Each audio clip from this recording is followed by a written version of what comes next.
Commander Vex IRA watched her world die from the crumbling command bunker.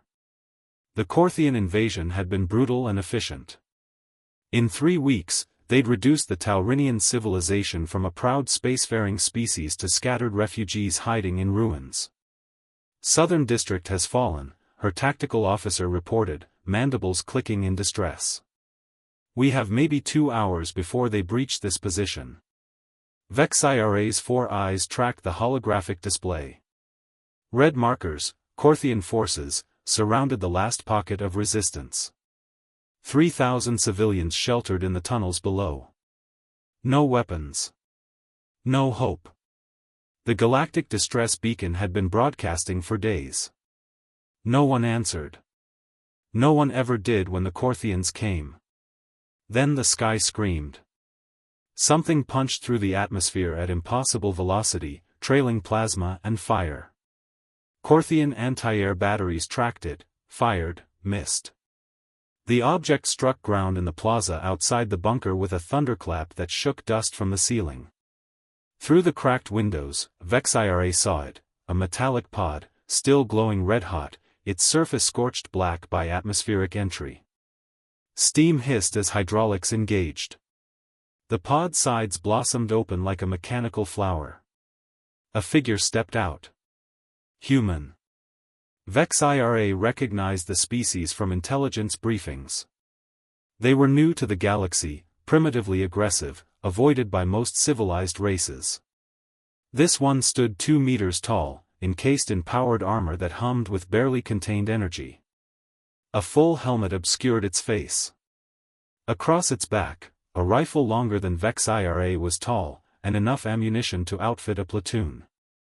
The human surveyed the battlefield with slow, deliberate movements. Corthian soldiers, emboldened by the single target, charged from 3 directions. 40 warriors against 1. The human didn't run. It dropped to one knee, brought the rifle to its shoulder, and opened fire. The weapon didn't sound like guns Vex IRA knew. Each shot was a crack of thunder, each round explosive. Corthian shields, rated against plasma and lasers, shattered like glass.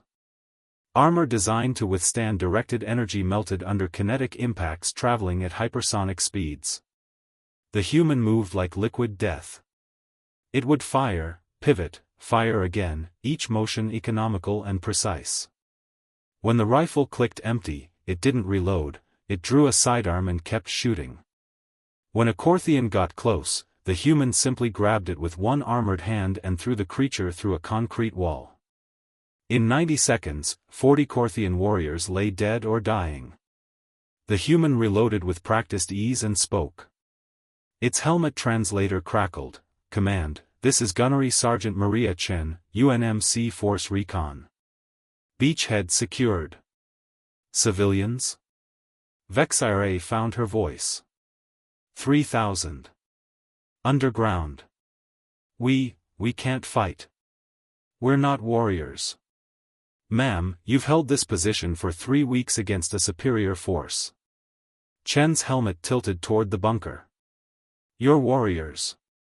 You just needed better weapons. The human reached into the drop pod and pulled out a crate.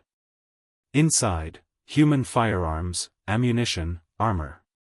I'm the advanced scout. My company deploys in 6 hours. Until then, I'm going to teach your people how humans fight. And ma'am? Chen chambered a round into her rifle with a decisive click. Humans don't lose. For the next 6 hours, Sergeant Chen was everywhere.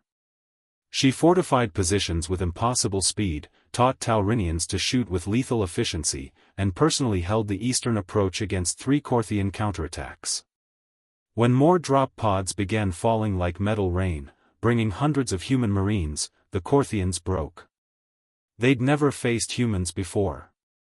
They'd never encountered a species that didn't just fight, but loved the challenge of impossible odds.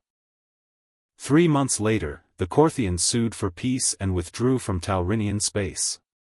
Commander Vex IRA stood beside Sergeant Chen at the memorial for the fallen. "One drop pod," Vex IRA said quietly. "That's all it took to change everything." Chen smiled beneath her helmet. Ma'am, that's all it ever takes. One human who refuses to quit.